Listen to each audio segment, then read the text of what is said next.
사도행전 15장 1절에서 11절까지 보겠습니다.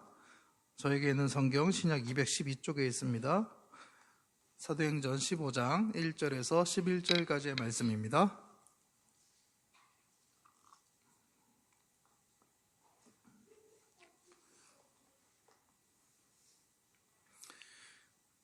한 절씩 교독하고 마지막 절은 같이 읽겠습니다. 어떤 사람들이 유대로부터 내려와서 형제들을 가르치되 너희가 모세의 법대로 할례를 받지 아니하면 능히 구원을 받지 못하리라 하니 바울 및 바나바와 그들 사이에 적지 아니한 다툼과 변론이 일어난지라. 형제들이 이 문제에 대하여 바울과 바나바와 및 그 중에 몇 사람을 예루살렘에 있는 사도와 장로들에게 보내기로 작정하니라. 그들이 교회의 전송을 받고 베니게와 사마리아로 다니며 이방인들이 주께 돌아온 일을 말하여 형제들을 다 크게 기쁘게 하더라.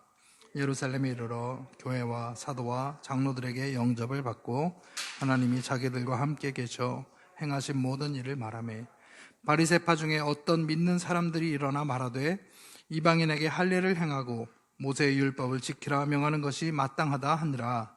사도와 장로들이 이 일을 의논하러 모여 많은 변론이 있은 후에 베드로가 일어나 말하되 형제들아 너희도 알거니와 하나님이 이방인들로 내 입에서 복음의 말씀을 들어 믿게 하시려고 오래전부터 너희 가운데서 나를 택하시고 마음을 하시는 하나님이 우리에게와 같이 그들에게도 성령을 주어 증언하시고 믿음으로 그들의 마음을 깨끗이 하사 그들이나 우리나 차별하지 아니하셨느니라.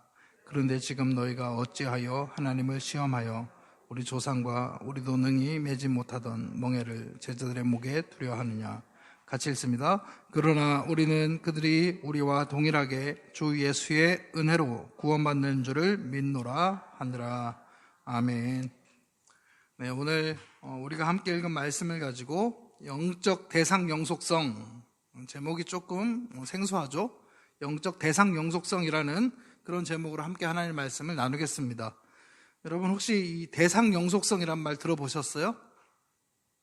발달 심리학 용어입니다. 발달 심리학 용어 중에 이 대상 영속성이라는 말이 있는데 이 대상 영속성이라는 말이 뭐냐면 이 눈앞에 있는 대상이 이제 사라져 버려도 세상 어딘가에 존재한다는 것을 아는 것입니다.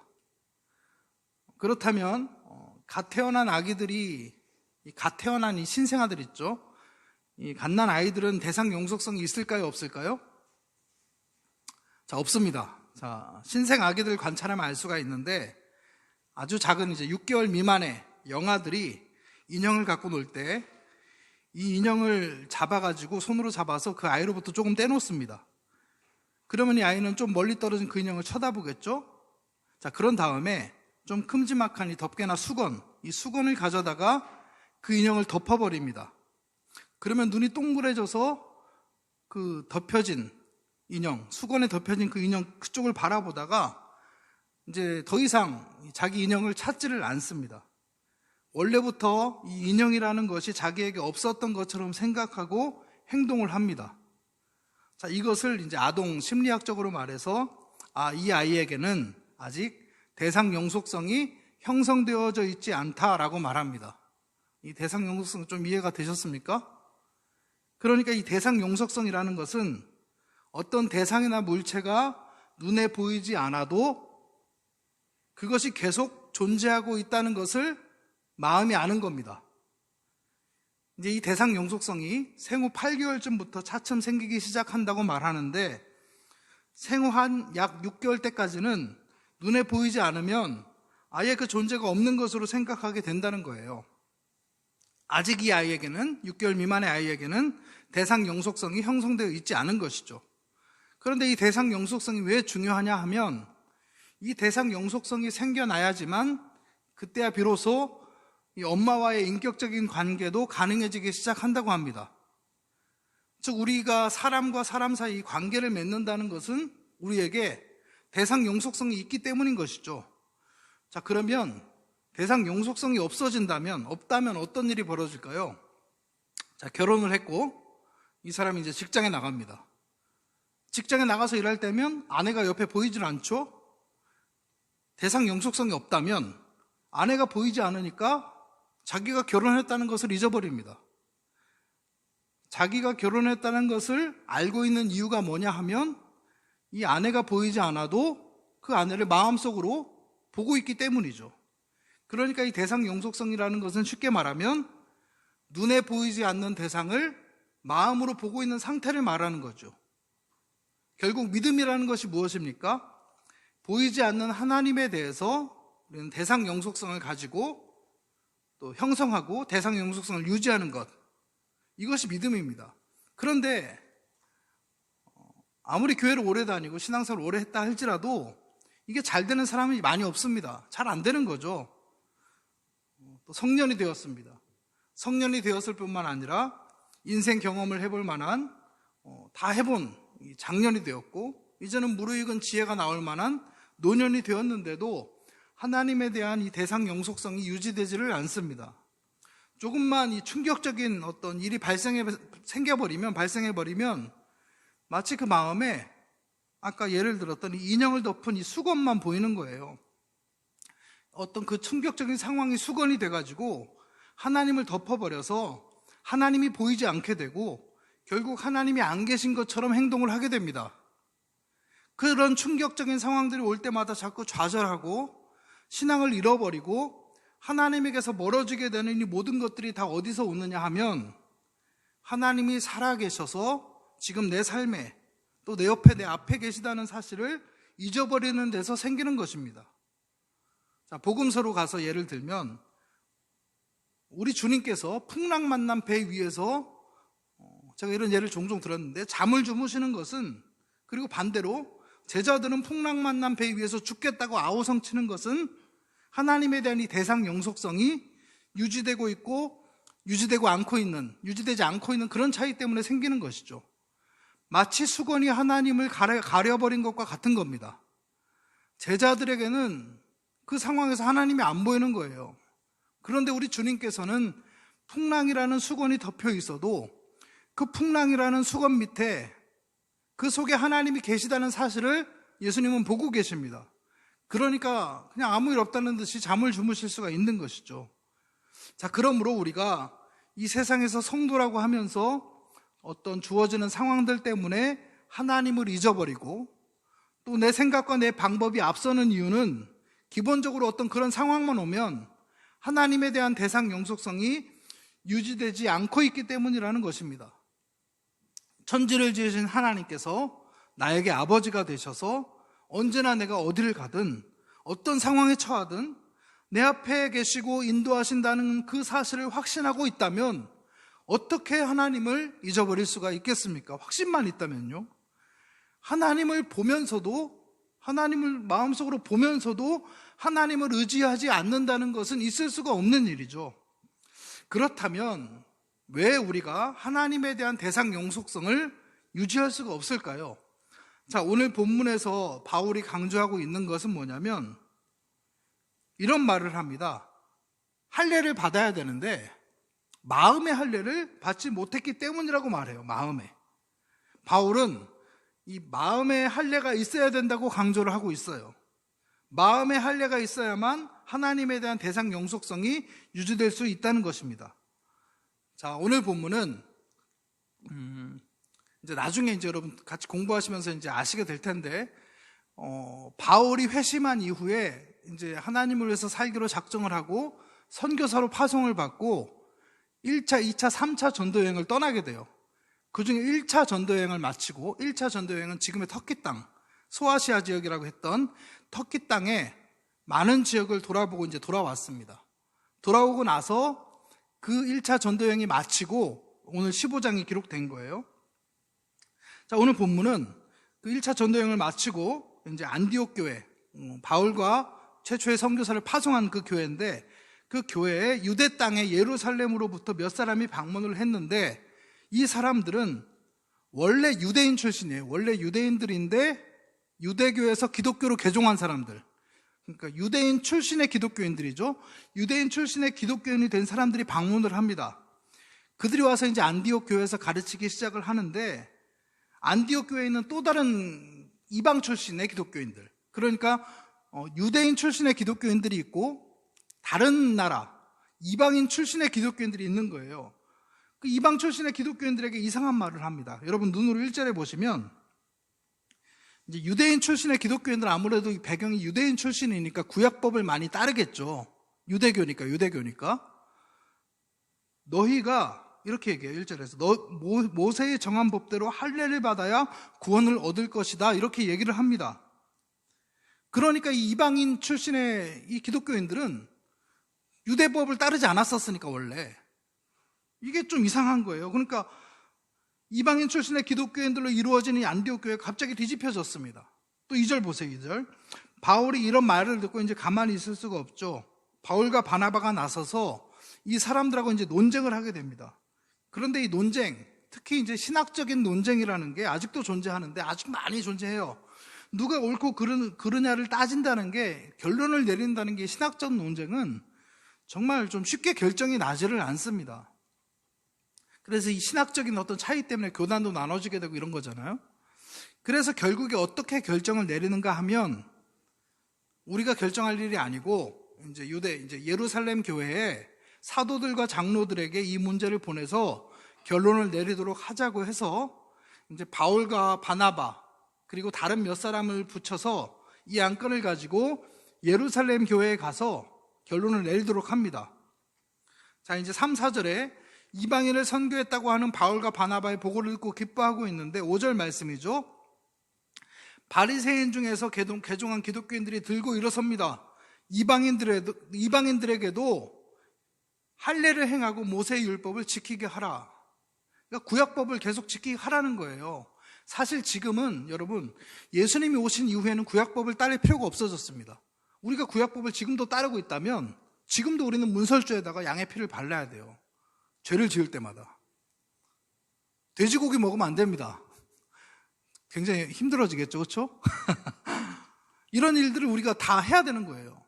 지금 예수님 오신 이후이니까 상관이 없다는 거죠.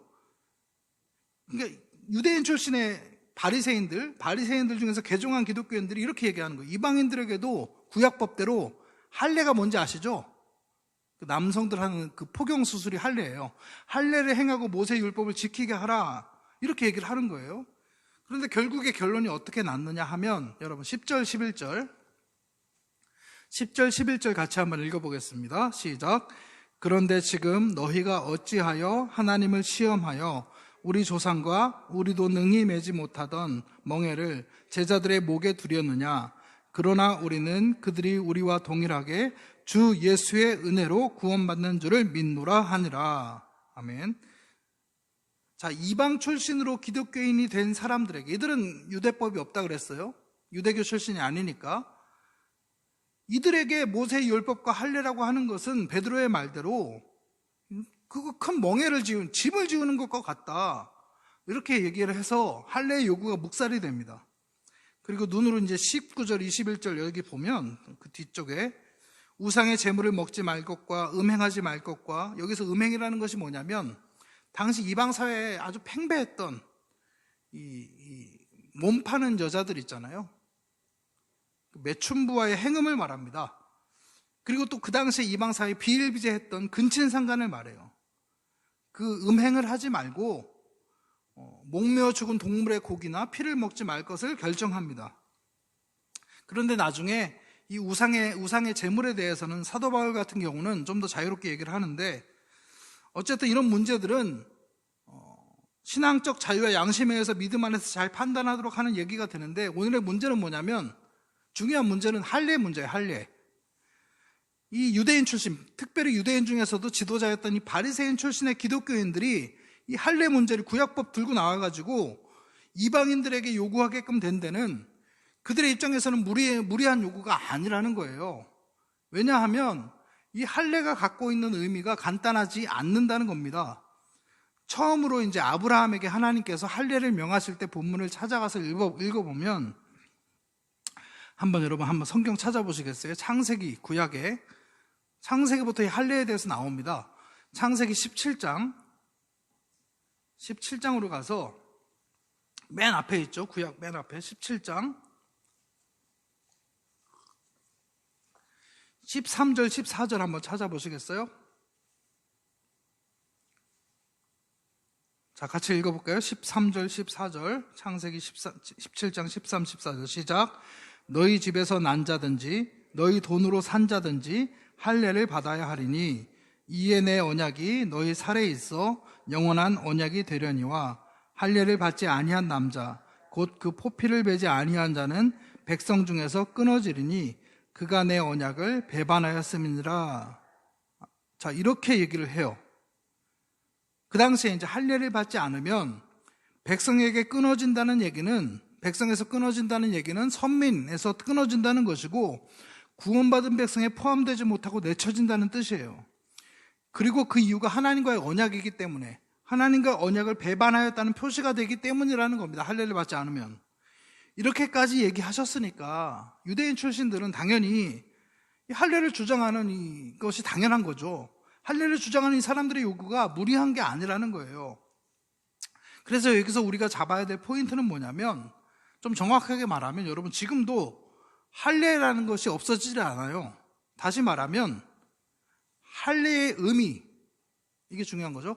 할례의 그 속뜻, 의미가 없어진 게 아니라는 거예요. 그러니까 할례는 지금도 계속 진행이 되는 것인데 업그레이드 되었습니다. 다른 차원의 할례가 요구되고 있는 거예요. 예수님이 오신 뒤로는, 예수님 십자가에서 다 구원을 완성하셨고 율법 완성하셨기 때문에 예수님이 오신 뒤로는 신체상의 이 포피를 제거하는 이 할례는 구원과 관계가 없어졌어요. 그 수술 안 해도 구원받을 수 있습니다. 할례를 행했거나 안 했거나 상관이 없어요. 그런데 할례가 갖고 있던 본래의 의미는 그대로 살아서 업그레이드 된 채로 복음을 받아들인 우리들에게도 요구되고 있어서 사도 바울이 곳곳에서 이 할례 얘기를 합니다. 자, 로마서 한번 찾아볼까요? 사도행전 뒤에 있어요. 아까 본문 사도행전 뒤에 로마서, 신약의 로마서 있죠. 로마서 2장 한번 찾아보겠습니다. 241쪽에 있어요. 로마서 2장 28, 29절 여러분 찾으셨습니까? 자, 로마서 2장 28, 29절에서는 이렇게 얘기를 해요. 같이 한번 읽어보겠습니다. 시작. 무릇 표면적 유대인이 유대인이 아니요 표면적 육신의 할례가 아니니라. 자, 여기까지 이해가 가셨어요? 겉으로 할례 받았다고 해서 그것이 할례가 아니다. 진짜 할례가. 자, 오직 이면적 유대인이, 자, 거기서부터 시작. 오직 이면적 유대인이 유대인이며 할례는 마음에 할지니 영에 있고 율법 조문에 있지 아니한 것이라. 그 칭찬이 사람에게서가 아니요 다만 하나님에게서니라. 아멘. 조금 이제 감이 오시겠죠? 어떤 사람이 진정으로 선택받은 하나님의 백성이냐? 혈통이 출신이 이방인일지라도 괜찮다. 마음의 할례를 받으면 그 사람이 진정한 의미에서 이면적 유대인, 그러니까 선택받은 백성이라고, 다른 의미에서 백성이라고 얘기를 합니다. 스데반도 사도행전 7장에서 최초의 순교자 스데반이잖아요. 귀와 마음의 할례를 받지 못한 자들아 하면서 유대인들을 비난해요. 원래 그 꼰대라고 하죠. 전통을 중시하는 사람들이 문제가 많잖아요. 이 당시에도 유대인들이 그랬던 거예요. 자, 그럼 여러분은 마음의 할례를 받으셨습니까? 자, 이 할례가 뭘까요? 이 할례의 언약을 체결하신 아까 창세기 17장에 가보면 한 번만 더 찾아볼까요? 창세기 17장, 아까 가봤던 데인데 하나님께서 아브라함에게 이렇게 얘기하세요. 지금 우리가 할례의 의미가 뭔지를 보자는 거예요. 창세기 17장 1절로 가볼게요.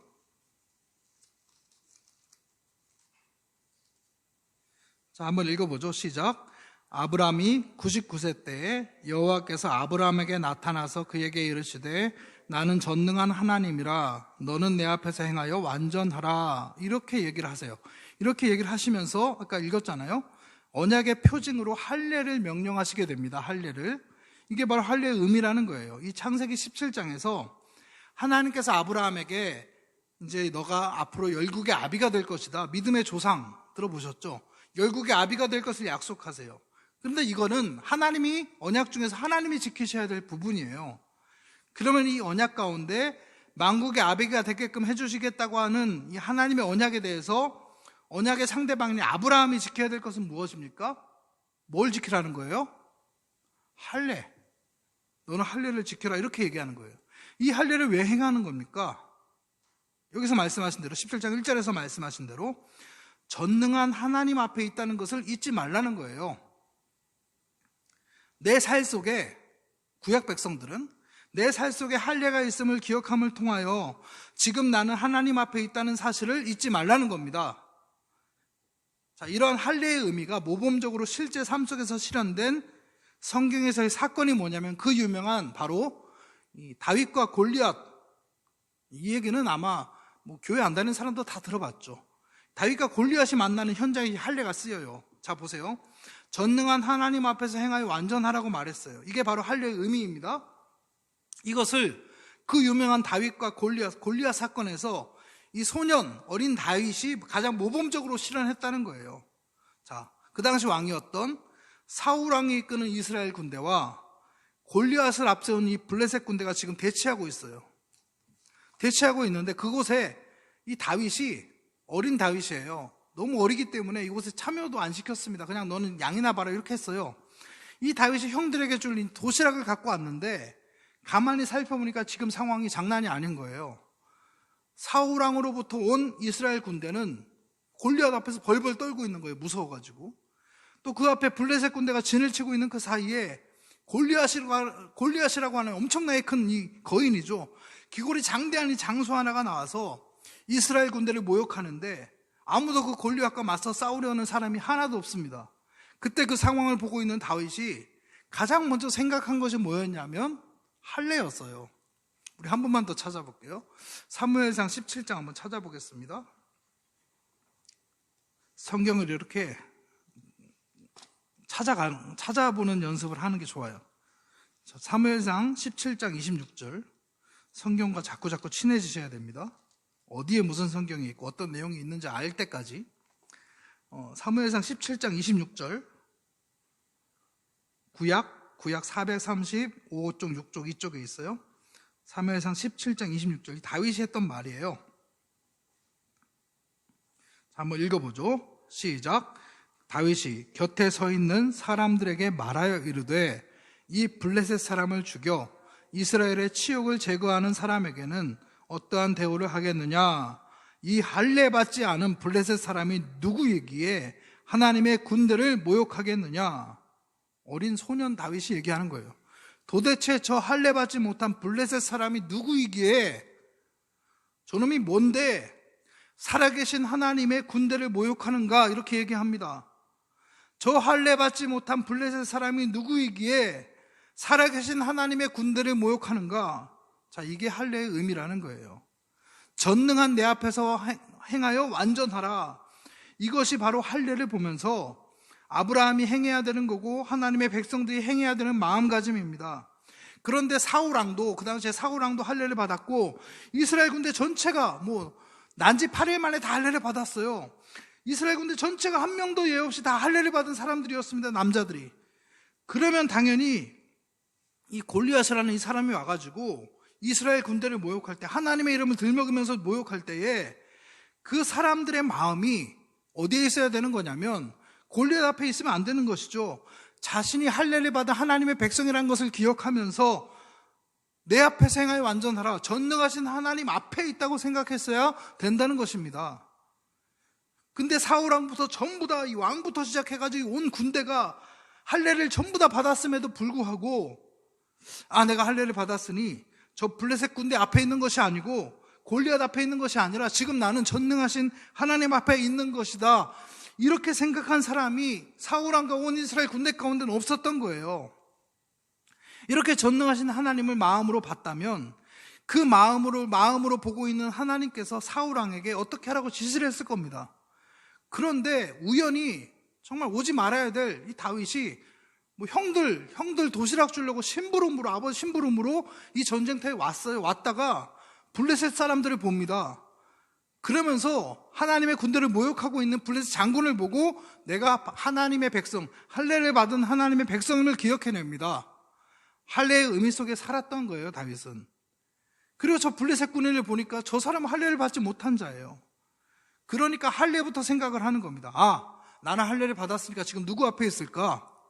저 기골이 장대한 골리앗 앞에 있는 것이 아니라 나는 지금 전능하신 하나님 앞에 있는 것이다, 이 생각을 하는 겁니다. 그 생각을 하면서 지금 다윗이 나는 하나님, 전능하신 하나님 앞에 있으니까 하나님 영이 딱 부딪혀 오는 거예요. 그때 놀라운 용기가 생기는데, 내가 저놈의 목을 베서 온 세상이 이스라엘 하나님이 살아계신 것을 알게 하리라, 자신감이 팍 생겨버립니다. 그리고 나가서 그가 평소에 훈련했던, 양을 지키면서 사자와 이리떼를 쫓아냈던 이 돌멩이, 물맷돌, 그걸 주워가지고 탁 던졌는데 골리앗 이마에 정통으로 맞고 골리앗이 쓰러진 골리앗에 가서 목을 베버린 거잖아요. 이렇게 골리앗을 때려 눕힌 것이죠. 자, 여러분, 우리 생활 가운데, 우리의 삶 가운데 무언가 어떤 일이 안 되는 상황이 덮쳤습니다. 이렇게 되면 안 되는 일 앞에 있는, 이렇게 되면, 그러면 우리는 어떤 안 되는 일 앞에 있는 게 아니에요. 우리는 지금 누구 앞에 있는 것이냐? 어떤 일 앞에 있는 게 아니라 전능하신 하나님 앞에 있는 겁니다. 그런데 우리는 무언가 잘 안 된다는 그 상황이 인형을 가려버린 수건이 돼서 하나님을 가려버립니다. 마치 이 골리앗이 수건이 돼서 하나님을 가려버렸던 것처럼 이스라엘 백성들에게, 우리가 믿는 우리 하나님은 여러분 전능하신 하나님인 줄로 믿으시기를 바랍니다. 내 삶의 상황 중에 어떤 급박한 상황이 벌어지면 그게 수건이 돼가지고 우리의 마음에서 하나님을 가려버려요. 우리는 그 수건 앞에 있는 것이 아니죠. 창호지 문에 가려진 채로 그 안에 왕이 계시면 이 문 때문에 안 보여도 밖에 있는 내관들이나 상공들은 그 안에 왕이 있는 것으로 알고 행동해야 됩니다. 눈에 보이는 상황, 내게 주어진 상황이 급박하고 마음에 안 들고 세상 사람들이 볼 때 위기처럼 보여도 여러분 그게 다가 아니에요. 우리는 그 상황 앞에만 있는 것이 아닙니다. 이 상황이 수건으로 가려진 인형처럼 가려져 있어도 여러분 우리는 모두가 다 하나님 앞에 있다는 것을 믿는 믿음으로 승리하시기를 축복합니다. 자, 오늘 이제 본문으로 돌아와서 이제 사도행전 15장으로 돌아올게요. 오늘 본문 사도행전 15장 이제 9절 이하에 여러분 보시면 지금 베드로의 얘기는 이방인 고넬료에게 전도했던 경험을 말하고 있는 것이거든요. 이제 베드로가 이방인 고넬료에게 전도했던 경험을 말하면서 하나님께서 이미 이방인들의 마음을 깨끗하게 하셨다. 그리고 성령을 부어주셔서 구원받게 하셨고 이미 그런 일이 벌어졌는데 이제 육체의 할례를 행해야 될 이유가 어디 있느냐 한 얘기는 무슨 얘기냐? 하나님께서 육체의 할례를 받지 않은 자들에게, 우리 모두에게 마음의 할례를 행하셨다라는 얘기를 하는 겁니다. 이렇게 결론이 내려지는 거예요.